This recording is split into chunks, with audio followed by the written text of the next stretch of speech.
Em qualquer economia, existem basicamente três tipos de dinheiro. O dinheiro físico, que é emitido pelo Tesouro Nacional e que se manifesta através das notas e moedas. As reservas bancárias, que são emitidas pelo Banco Central e que consistem em uma forma de dinheiro eletrônico, que apenas são usados por bancos comerciais para realizar transações entre si. E por último, os depósitos bancários, que da mesma forma das reservas, apenas existe de maneira eletrônica, mas que é criado exclusivamente por bancos comerciais. Sim, os bancos comerciais criam seu próprio dinheiro, e não apenas isso.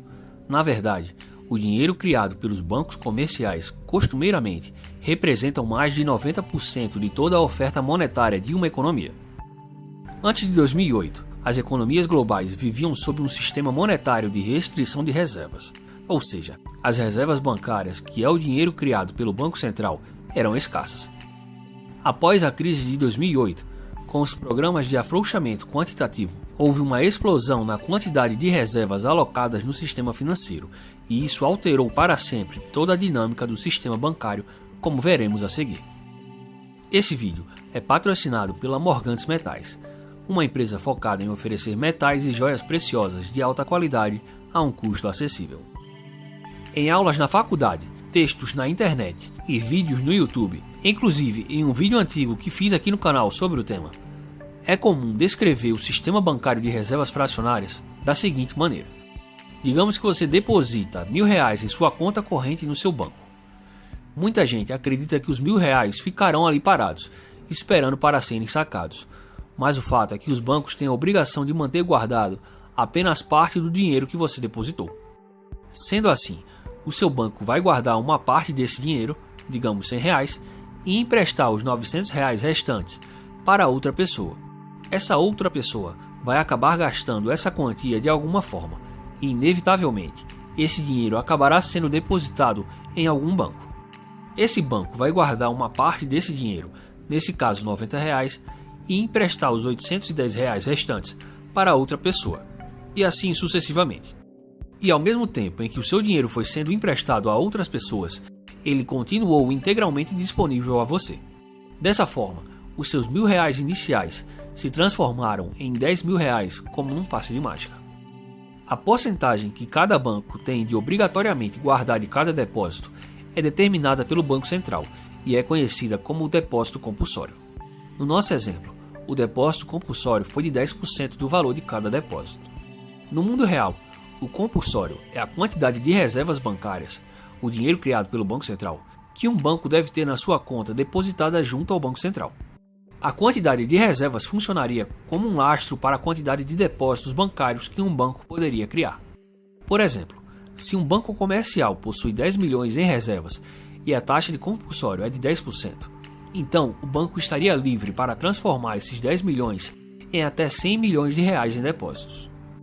E quando falo criar, é de fato criar a partir do nada, já que da mesma forma em que o Banco Central tem total liberdade para criar reservas bancárias, os bancos comerciais podem criar depósitos bancários desde que atendam às exigências de reservas do Banco Central. Mas como acontece esse processo? Quando os bancos emprestam dinheiro, na verdade eles estão criando depósitos. Por exemplo, essa é uma representação simples de um balanço de um banco comercial ao realizar um empréstimo. De maneira simplista, o balanço pode ser dividido em ativos e passivos. Ativo é tudo aquilo que um banco tem para receber, e o passivo é tudo aquilo que o banco tem para pagar.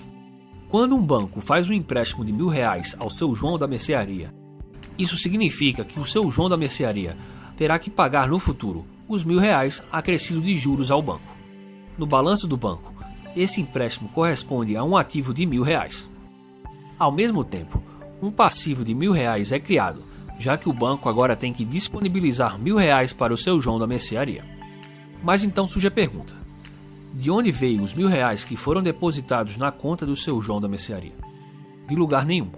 O banco simplesmente adicionou R$1.000 em depósitos à conta do seu João por meio de um computador.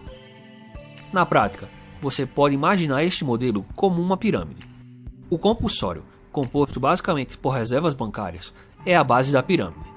E dependendo da taxa de reserva que for determinada pelo Banco Central, os bancos multiplicam a quantidade total de dinheiro emprestando repetidamente. Por exemplo, se o Banco Central definir uma taxa de compulsório de 10%, a oferta total de moeda pode crescer até 10 vezes a quantidade de dinheiro na economia, como mostramos no nosso exemplo. Se o Banco Central aumentar a taxa de reserva para 20%, então a oferta monetária só poderá crescer até 5 vezes a quantidade de dinheiro na economia. Mas se a taxa de reserva caísse para 5%, a oferta monetária cresceria 20 vezes a quantidade de dinheiro na economia. Hoje em dia, essa concepção é totalmente enganosa. Como vimos no exemplo do seu João da mercearia, os bancos não precisam de qualquer tipo de reserva para emprestar dinheiro, porque depósitos bancários podem ser criados ao bel prazer do próprio banco. Então, o que acontecia de fato é que o banco realizava empréstimos sem restrições e, ao fim do dia, ele buscava as reservas necessárias para atender às exigências do Banco Central no mercado interbancário, caso elas estivessem em falta. Ou pelo menos era assim até 2008. Após a crise de 2008, ao injetar trilhões de novas reservas nas contas dos bancos, os bancos centrais simplesmente acabaram com a função do compulsório, já que agora, ao invés de um sistema com escassez de reservas, hoje existe um sistema bancário com plena abundância de reservas. Ou seja, não faz mais sentido exigir que os bancos possuam uma porcentagem X de reservas em relação aos depósitos, porque hoje as contas que os bancos comerciais possuem junto ao Banco Central estão inundadas de reservas bancárias. Então, na prática, em sistemas bancários de países como os Estados Unidos, Inglaterra e zona do euro, o compulsório deixou de fazer sentido, e com ele se foi também a capacidade que o Banco Central tinha de controlar a oferta monetária. O sistema bancário, que antes se assemelhava a uma pirâmide, hoje se transformou em uma espécie de balão, com as reservas bancárias ao centro e os depósitos bancários à margem, sem qualquer restrição de crescimento. Nesse modelo atual, os bancos centrais têm pouco controle sobre o que pode acontecer com a oferta monetária, já que a maior parte desta é composta por depósitos bancários criados pelos bancos comerciais, e que hoje em dia são muito pouco influenciados pela quantidade de reservas bancárias criadas pelo Banco Central. Vamos analisar o exemplo da economia americana. Até pouco antes do estouro da Grande Recessão de 2008, a quantidade de depósitos bancários na economia americana era 150 vezes maior que a quantidade de reservas bancárias. A partir de 2008, depois de o Fed realizar rodadas sucessivas de injeções de liquidez no sistema bancário, a quantidade de reservas cresceu mais de 7.000%, saindo de 42 bilhões para incríveis 2,6 trilhões, enquanto que no mesmo período a quantidade de depósitos cresceu apenas 180%, de modo que hoje a quantidade de depósitos bancários na economia americana é apenas 3,5 vezes maior do que a quantidade de reservas bancárias. Uma das consequências imediatas desse processo é que o mercado interbancário, onde ao final do dia os bancos que estavam com escassez de reservas pegavam emprestado dos bancos que possuíam um excesso de reservas a fim de atender o nível mínimo exigido pelo Banco Central, praticamente morreu. O volume de empréstimos no mercado interbancário despencou drasticamente a partir de 2008, na medida em que o cofre dos bancos iam sendo inundados por reservas do Banco Central. De maneira inversa, entre julho de 2014 e setembro de 2019, a quantidade de reservas bancárias caíram continuamente, mas a quantidade de depósitos bancários não parou de crescer em momento algum. Isso na prática demonstra como os bancos centrais perderam a maior parte do controle que eles possuíam sobre a oferta monetária de suas economias. Obviamente, existem questões regulatórias que limitam a capacidade dos bancos de criarem novos depósitos indiscriminadamente, mas basicamente, o que determina a oferta monetária hoje é a confiança que os bancos possuem em relação à economia. Se os bancos estão confiantes, então eles tendem a emprestar mais e, ao conceder mais empréstimos, eles criam novos depósitos, aumentando assim a oferta monetária. De maneira inversa, quando os bancos estão pouco confiantes, eles criam menos depósitos, e na medida em que as dívidas são pagas ou calotes são dados, a quantidade de depósitos desacelera ou até mesmo cai em casos mais raros, como está acontecendo hoje.